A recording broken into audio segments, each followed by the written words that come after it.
Attendez. J-1 avant le match Barça contre Bilbao, on a eu le droit à quelques infos. Alors pour commencer, Rodri s'est entraîné une nouvelle fois avec le groupe aujourd'hui, ce qui veut dire que demain il sera présent à 100% dans le groupe pour affronter Bilbao, et pour le coup ça c'est une excellente nouvelle. Hansi Flick en conférence de presse, Baldé sera avec le groupe demain. J'ai parlé avec Baldé et l'important est qu'il soit engagé à 100% avec nous. Il a 22 ans et il est très jeune, il a du potentiel. Sa première saison ici a été fantastique, mais il peut encore s'améliorer. Chaque année, 3 ou 4 joueurs de la Masia arrivent aussi et veulent jouer. Ils doivent être engagés à 100% avec le football professionnel. Et juste avant la conférence de presse d'Hansi Flick, faut savoir que Fabrizio Romano nous a confirmé que Baldé avait informé le club de son souhait de rester au Barça. Apparemment, il est prêt à se battre pour sa place et pour prouver qu'il a toujours le niveau pour être titulaire. Donc au vu des déclarations d'Hansi Flick, ça veut sûrement dire que finalement il restera au Barça. Il est prévu que Rodri joue. Rodri a plus d'expérience et peut jouer avec Pedri. Il contrôle le ballon, le match. Quand Pedri est entré l'autre jour, ça s'est bien passé pour nous car nous avons plus de contrôle. Rodri est l'un des meilleurs. J'imagine déjà l'ambiance dans le Camp Nou demain quand Rodri va rentrer sur le terrain. Et ça va être légendaire. Lamine a eu un mal de tête après le match contre Elche.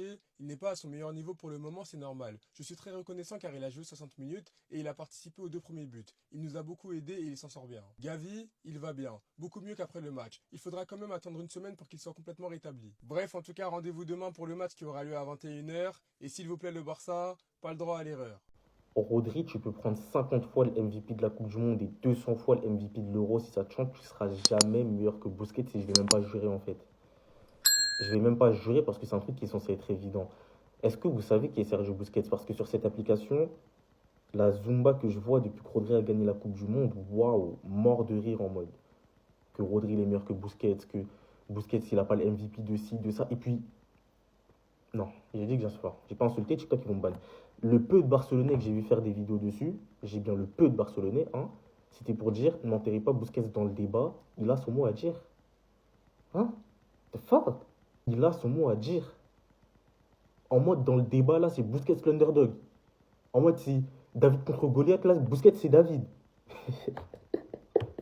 Les Barcelonais vont aussi continuer. Les Barcelonais vont aussi continuer à surcoter les mauvais joueurs et à sous-coter les mauvais. Continuer. On va revenir vite fait sur les arguments principaux qui sont utilisés. Hein.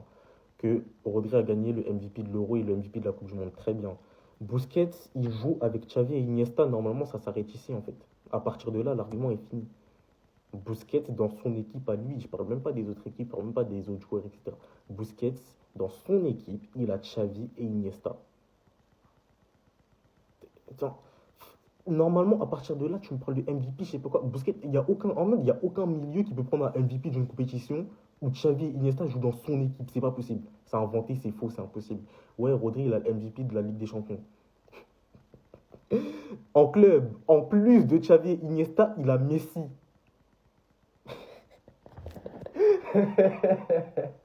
Vos délires de MVP là, quittez là-bas.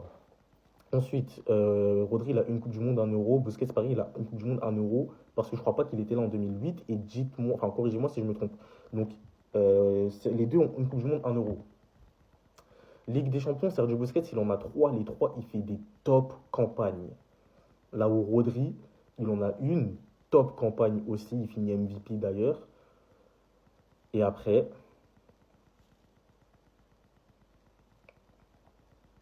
avec City en Ligue des Champions, après c'est compliqué. Il fait une finale en 2021. Il fait demi-finale, je crois, en 2024. 2024, c'est demi-finale ou c'est quart? Je sais plus. En tout cas, en 2022, c'est demi-finale aussi. Il a des beaux parcours. Il gagne une seule Ligue des Champions. Sergio Busquets en prend 3. Et les 3 fois, c'est un acteur majeur. Les 3. Les 3 fois, il fait des top campagnes. Que ce soit 2009, 2011 ou 2015, on a un Sergio Busquets qui a un niveau tout simplement historique. Parce que c'est du jamais vu dans l'histoire du football et c'est le plus grand 6 de l'histoire. Donc, quand vous invoquez Sergio Busquets dans vos débats, quand vous ramenez vos joueurs à côté de Sergio Busquets, faites attention à comment vous parlez. Ensuite, maintenant qu'on a fini de parler de tous les accomplissements, etc., on regarde le niveau de jeu des deux. Je le jure, Sergio Busquets, il ne connaît pas Rodri. Sans manquer de respect à Rodri, hein, on compare le niveau de jeu des deux. Encore plus dans l'époque dans laquelle ils ont évolué, etc. Bon, allez, on va dire que l'époque, je la laisse de côté, vas-y, tranquille. On compare le niveau de jeu des deux. Sergio Busquets, il ne connaît pas Rodri. En fait, je vais pas. En fait, faut même pas que je jure parce que c'est un truc qui est trop évident pour que je vienne rajouter quelque chose de spirituel. Ici, Sergio Busquets, il sait pas c'est qui Rodri. Tu mets les deux sur un terrain de football dans une équipe, deux équipes qui s'affrontent. Sergio Busquets, en mode Rodri, il le calcule même pas un peu. Il le calcule même pas un peu, genre Rodri, il est plus proche de Vitinha qu'il est proche de Busquets. C'est même pas une blague. Je dis même pas ça pour faire parler. Je sais pas. Rodri est plus proche de Vitinha que de Sergio Busquets. ce n'est pas Sergio Busquets, il est trop loin en mode. Il est trop loin. Rodri, avant de commencer à vouloir prendre de haut Sergio Busquets, qui commence déjà à être meilleur qu'Andrea Pirlo, qui commence déjà à être meilleur que N'Golo Kanté, et à pouvoir prendre de haut les deux. Quand il aura fait ça, il pourra venir s'asseoir à la table de Sergio Busquets et dire, ok, toi et moi on parle d'égal à égal. Pour l'instant, c'est pas le cas. Il y a trop de manque de respect sur Sergio Busquets. On ne sait pas pourquoi. Ça fait une réécriture comme si, en mode Sergio Busquets, c'était le vas-y-lui du Barça, alors que c'était la plaque tournante de cette équipe. Rodri qui a fait sa première séance d'entraînement collectif avec le Barça. Les gars, il est prêt pour le match contre l'Atlético Bilbao au Camp Nou. Il est là, le champion du monde, il est présent. Et ça, c'est aujourd'hui. Passe à 10. Il y a Fermin, il y a Olmo, il y a tout le monde, les gars. Quel bonheur de les voir jouer, les gars. Quel bonheur de les voir jouer. Pour ceux qui ne le savent pas, Rodri n'a pas joué le match contre Elche parce qu'il n'était pas encore prêt physiquement. Après les vacances qu'il a eues après la Coupe du Monde, il n'était pas encore prêt. Aujourd'hui et hier, Rodri s'est entraîné avec toute l'équipe. Il y a 2 jours auparavant, il s'est entraîné tout seul. Et hier et aujourd'hui, Rodri s'est entraîné avec tout le collectif du Barça. Donc il sera effectivement prêt pour le match de jeudi à 20h30 contre l'Atlético Bilbao. Certainement qu'il ne va pas être titulaire, Flick ne va pas le faire jouer directement, c'est normal. Mais après, Rodri va clairement rentrer au Camp Nou jeudi contre l'Atlético Bilbao. Donnez-moi votre pronostic et tellement hâte de le voir jouer.